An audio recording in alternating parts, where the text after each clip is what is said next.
बिछाजी नगरी में ॾहीं मुहर्रम हराम योम आशूरा जो सभ खां वॾो मातमी जुलूस बर अहमद ख़ूनी मातम तलवार चाकू गुर्ज़न ज़ंजीरनि जो मातम सीना ते मुकनि जो मातम कयो वियो। मातमी जुलूस में ताबूत ज़ुलजनाऊं सेजूं अलम पाक बर्पा कया विया।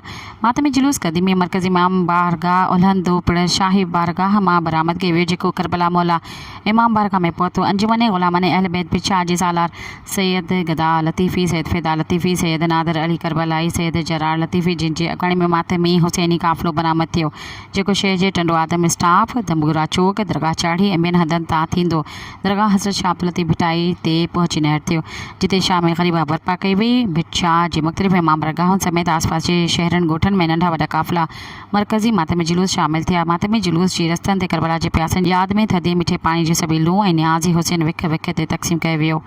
दरगाह चाढ़ी ते ज़ंजीर जो खूनी मातम कयो वियो। सब्सक्राइब कयो अवामी न्यूज़ HD खे ऐं ताज़ा तरीन ख़बरुनि लाइ ॾिसंदा रहो अवामी न्यूज़ HD।